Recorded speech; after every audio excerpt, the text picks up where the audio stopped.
뭐 이재명 후보에 비해서 김문수 후보의 강점이라고 할 만한 건 뭐가 있을까요? 어떤 게 있을까요? 이재명 후보는 이제 공식적으로 정가 사범입니다. 보통 회사에서도 직원으로도 잘 안 뽑아요. 그 주위에 있는 사람들이 5분이나 의문사를 했어요. 한 사람도 아니고. 대선이 끝나면은 친윤계가 다시 당을 장악할 것이다라는 얘기도 있던데 뭐 그런 건 어떻게 보세요? 예, 그렇게 가지는 않을 겁니다. 생각들이 다른 분들이 많고 또 이번에 당원들의 그 투표도 보시지 않았습니까? 민주당이 화가 난 이유는 이거예요. 왜 굳이 대선 전에 유죄 취지 파기환송을 해서 왜 대선판을 흔드느냐, 조희대 대법원장이. 대법원장 입장에서는 법조인 입장에서 법률적으로 판단해 보겠다.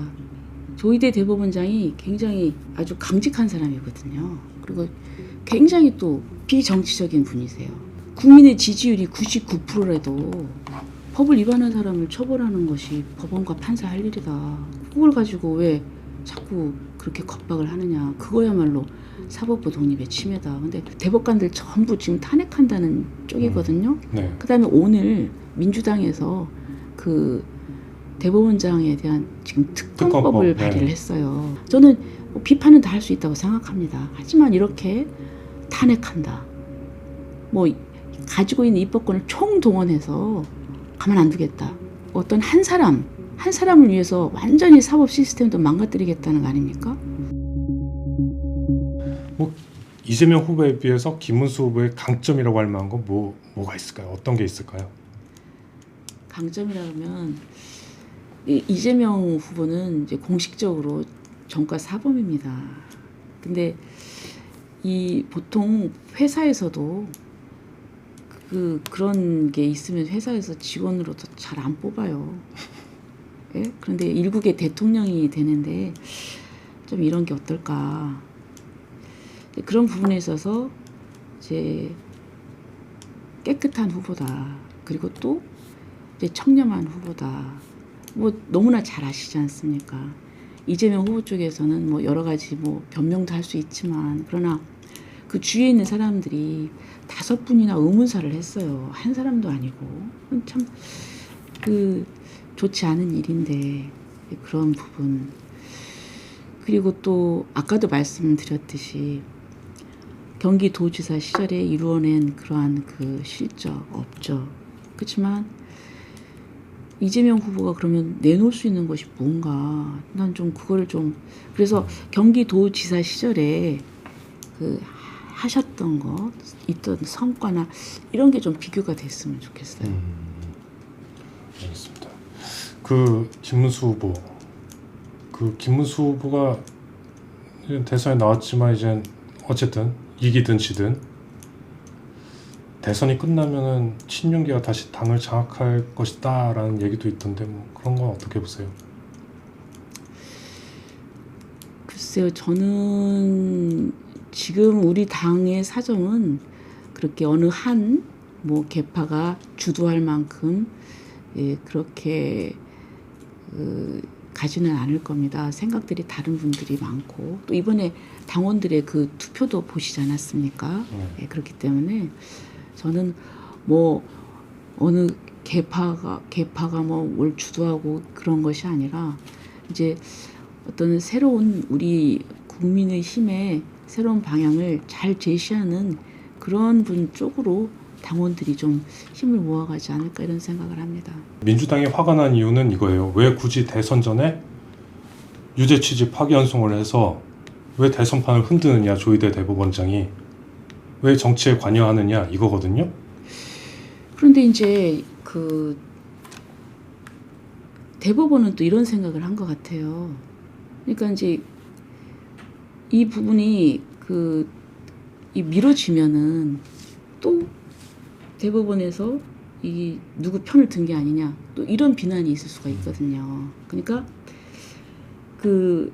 대법원장 입장에서는 법조인 입장에서 법률적으로 판단해 보겠다 이런 생각이 아니었나 이런 생각이 듭니다. 그래서 조희대 대법원장이 굉장히 아주 강직한 사람이거든요. 그리고 굉장히 또 비정치적인 분이세요.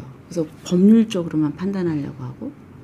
그런데 제가 볼 때는 이 부분에 대해서 이제 많은 분들이 얘기가 있었는데, 저는 김익현 변호사인가요? 이분이 이제 어디다 말씀을 하셨던데, 국민의 지지율이 99%라도 법을 위반한 사람을 처벌하는 것이 법원과 판사 할 일이다. 그걸 가지고 왜 자꾸 그렇게 겁박을 하느냐. 그거야말로 사법부 독립의 침해다. 근데 그 말이 좀 설득력이 있어 보입니다. 일단 뭐 대선이 치러지는 동안에는 좀 파기환송 심의 결과가 나올 가능성이 제로잖아요. 그래서 이제 자꾸 압박을 하니까 파기환송해서 그래가지고 다음 달로 5월 넘겼잖아요. 15일 날로 네. 해다가 하도 그러니까 네, 6월로 넘겨버렸죠. 넘겼으니까 나머지 다른 재판들도 다 따라서 6월 3일 이후로 넘긴 겁니다. 어떻게 보면 민주당이 성공했죠. 대법원장을 탄핵한다.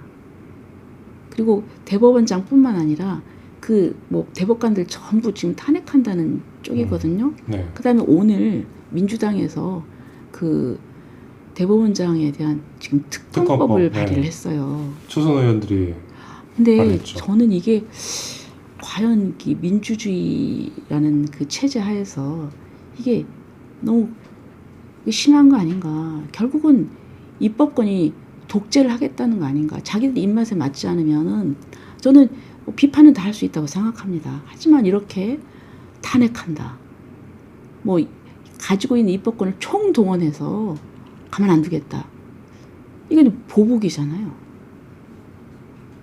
그럼 이게 위축돼서 정말 사법부가 제대로 판결을 하겠습니까? 근데 대부분의 경우에 이렇게 사법부를 위축시키고 이런 나라치고 다 독재로 회귀를 했습니다. 그 대표적인 게 베네수엘라 샤베스입니다. 그렇죠? 그리고 또 페루인가요? 거기는 뭐 잘못했다고 헌법재판관 3명 또 해임시키고, 그리고 또 이제 이 민주당에서는 대법관들을 증언하겠다는 거 아닙니까? 30명으로. 네. 그래서 이제 자기 뜻에 맞는 자기 성향의 판사들을 해서 완전히 대법원도 뭐 대법원의 흐름도 또 자기한테 유리하게 해놓겠다는 거 아닌가요? 그리고 또 판결에 대해서는 3심제입니다. 그리고 이제 대법원이 최종적인 심리를 하는 곳이죠. 근데 거기 이 판결에 대해서도 헌법 소원을 하겠다는 거예요. 헌법 소원을 인정하겠다. 이건 완전히 사법부를 없애버리겠다는 겁니다. 저는 그래서 이게 정말 큰일이다. 그러니까 이게 어떤 한 사람을 위해서 완전히 사법 시스템도 망가뜨리겠다는 거 아닙니까? 어떻게 이게 민주주의 국가입니까? 저는 굉장히 걱정됩니다. 그래서 이번 대선에서 저는 이런 국민들이 이런 걱정, 이런 우려를 보면 결코 저는 이게 민주당에 도움이 된다고 생각하지 않아요.